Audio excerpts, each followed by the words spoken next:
آپ نے فرمایا کہ نماز جب پڑھنی ہے قیام کرنا ہے اور پورا قیام کرنا ہے، اس میں جو کچھ اللہ تعالیٰ نے آپ کو توفیق دی ہو اتنی تلاوت کرنی ہے سورہ فاتحہ کے علاوہ. پھر جب رکوع جانا ہے تو رکوع کو بھی پورا کرنا ہے. وہ پورا کیا کر رہا ہے، اس کی حد کیا ہے؟ حتی تطمئن قلب، جب تیرا دل مطمئن ہو جائے. اور اسی طرح سے جلسے میں بھی دل مطمئن ہو جائے، سجدے میں بھی دل مطمئن ہو جائے. اب دل کے اطمینان کی کیفیت ہے ویسے کیا؟ کبھی سوچے؟ نمازیں ہم پڑھتے ہیں، ہم نے کبھی سوچا ہی نہیں اطمینان کا مطلب کیا ہے. وہ اطمینان کی کیفیت کون سی ہے جو ہم نے حاصل کر لی ہے کہ نہیں کر لی؟ کبھی ہم نے سوچا؟ اللہ اکبر. پھر بھی ہم سمجھتے ہیں ہماری نمازیں ضائع نہیں ہو رہی. وہ جو اطمینان کی کیفیت ہے، اطمینان ایک قلب کی کیفیت ہے. دل میں ایک اطمینان ہوتا ہے کہ میں جس مقصد کے لیے رکوع میں گیا تھا وہ مقصد پورا ہو گیا، جس مقصد کے لیے سجدے میں گیا تھا وہ مقصد پورا ہو گیا، جس مقصد کے لیے میں کھڑا تھا وہ مقصد پورا ہو گیا. اور وہ مقصد کیا ہے؟ اللہ سے گفتگو. اگر سبحان ربی العظیم 3 دفعہ کہنے سے آپ کو یہ اطمینان ہو جاتا ہے کہ ہاں میری اللہ سے گفتگو ہو گئی ہے، ہاں میں نے اللہ کی یہ صفت بیان کر کے اللہ تک یہ فرشتوں نے اللہ تک میری یہ بات پہنچا دی ہے، میرا اللہ مجھے دیکھ رہا ہے. اگر یہ کیفیت واقعتاً ہو جاتی ہے دل کی تو آپ 3 دفعہ سبحان ربی العظیم کہہ کے آپ اگر سر اٹھا لیتے ہیں تو آپ کا رکوع پورا ہے.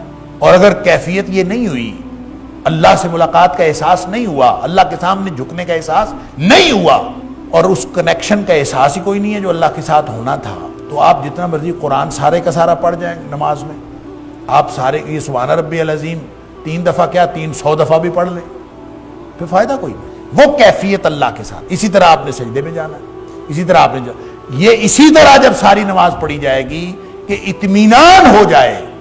اور اطمینان کا مطلب کیا ہے؟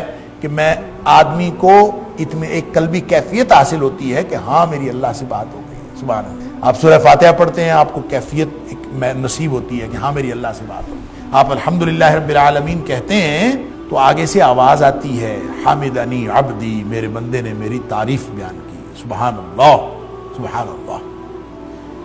اچھا، یہ آواز کسی نے کوئی کان میں آ کے نہیں کہنی.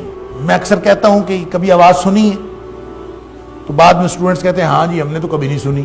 تو یہ آواز سننے کا مطلب یہ نہیں ہے کہ کوئی کان میں آ کے بات کرے گا. آواز سننے کا مطلب یہ ہے کہ قلبی کیفیت محسوس کرے کہ میں نے اپنے اللہ سے ایک بات کی تھی، میرے اللہ نے اس کا جواب دے دیا. سبحان اللہ.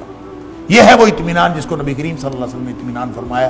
اگر اس اطمینان کے ساتھ آپ نے سارے ارکان ادا کیے ہیں نماز کے تو الحمدللہ نماز پوری ہے. اور اگر اس اطمینان کے بغیر ادا کیے ہیں، نہ قیام کا پتہ، نہ رکوع کا پتہ، نہ سجدے کا پتہ، بلکہ ہمیں تو یہ بھی نہیں پتہ ہوتا رکعتیں بھی پوری پڑھی ہیں کہ نہیں پڑھی، عجیب و غریب کیفیت نماز کی، تو بہت بڑا خطرہ ہے اس بات کا کہ ہم کہیں اضاعوا الصلاۃ میں نہ چلے جائیں. انا للہ و انا الیہ راجعون. فخلف من بعدہم خلف.